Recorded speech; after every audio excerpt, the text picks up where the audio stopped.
Guys, it's me again. Okay.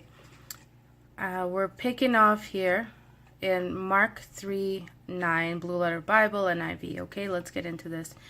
So because of the crowd, he told his disciples to have a small boat ready for him to keep the people from crowding him. Okay. For he had healed so many, so that those with diseases were pushing forward to touch him. All right, so I want to get into the Greek with this one. The word diseases, so this is what it reads.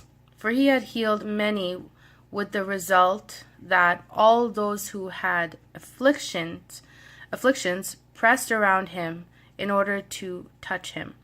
Okay, so afflictions here, when you get into it actually means whip, scourge, a calamity, misfortune. So it's not just diseases; it's just people that have been afflicted in life. Okay, and that can be in various areas. So it's not just the diseases. When people think these diseases, we think like skin disease and cancer and so, which are all things that we need to get healed of. But people can be afflicted in many ways. Okay. And that word they push to touch him. I looked up this word.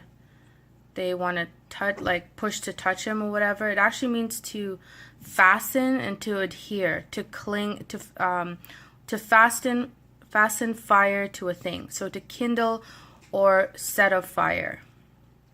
Okay, so people were looking to have the fire of God touch them. Okay, so in order to touch him, in order to fasten to him, okay, in order to be set afire by him, okay. We're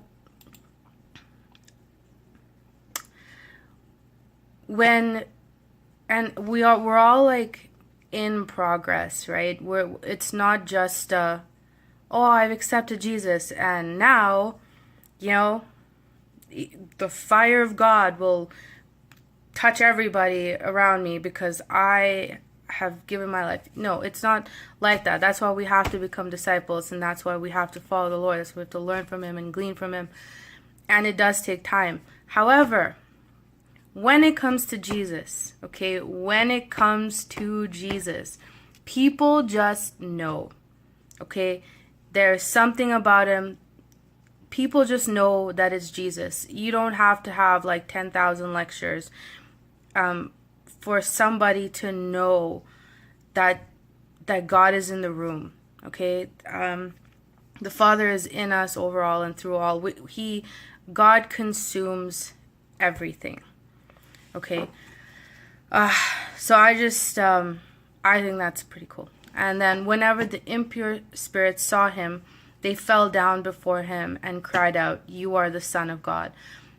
And these days, there's so many people, so many prophets and evangelists, and just walking in the presence of the Lord. And, there's so many testimonies. They'll be like, even if they come around a person, that person will just like shake or tremble, or depending on what spirits, they're dealing with, they just like react to God in that evangelist or that preacher.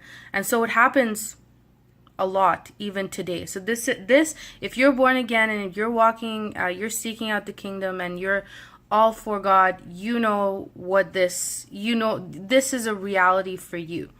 They don't cry out, "Oh, you are the Son of God." Like, no, because you're a daughter or a son of the Most High, but they know God's in you. Okay, and there is usually a manifestation of some form. For me, it can be like I've had a little bit of everything, but for me, it's more like people get very angry and they don't understand why they're angry. They're just like met me and they'll be like furious. Okay, but he gave them strict orders not to tell others about him. Okay, and why? I don't know. I just don't think it was time. And Jesus always operated in the timing of the Lord. Timing. And then he went up on a mountainside and called to him those he wanted, and they came to him. He appointed 12 that they might be with him and that he might send them out to preach. Okay, so this is cool. He handpicked the 12. And I guess we all knew that, but he handpicked the 12 from all of them, right? And they just happened to be the one he called out from the beginning. Okay, and then and that he might send them out to preach and to have authority to drive out demons. So the disciples were following him for a long while. Many people were following him, but most people came for for what they could get, and then they took off, and then they just stayed around to see what more they can get. So Jesus actually knows your heart, and he knows how much time you need, and he will give you that time so your heart is right. Because when he gives you power, he wants to make sure that you use this power for the kingdom. Okay?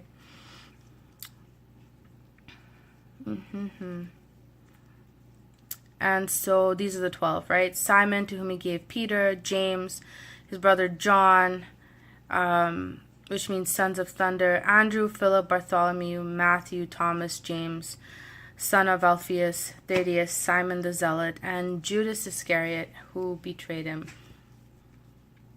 He knew Judas' heart, but yet he chose Judas. Why? I don't know. All I can think of, because he's God, and he loves Judas, and he probably wanted Judas to change. There's this whole teaching, forget the link, I'll put the link below, but I actually learned it at my church at Southside. There's this teaching where, yes, God knew Judas, but Jesus didn't want Judas to betray him. Okay, and Judas probably didn't set out on this discipleship journey thinking, I'm going to betray Jesus, the Son of God. No, he probably had good intentions, and, he was probably good about it all, right? And so Jesus blessed that. There he is, and an apostle. Oh, no, not an apostle. 12 he appointed. Right, an apostle. He's appointed. Because he had good intentions. If his intentions weren't good then, I don't think Jesus would have appointed him. That's a toughie. But take that as you will. Okay? Once again, like, share, subscribe. And hopefully I'll be doing these live. That's my intention. And just have people come on and we'll talk and we'll discuss. Be a little bit more interactive. Okay? Website www.loveyola.com. Be back.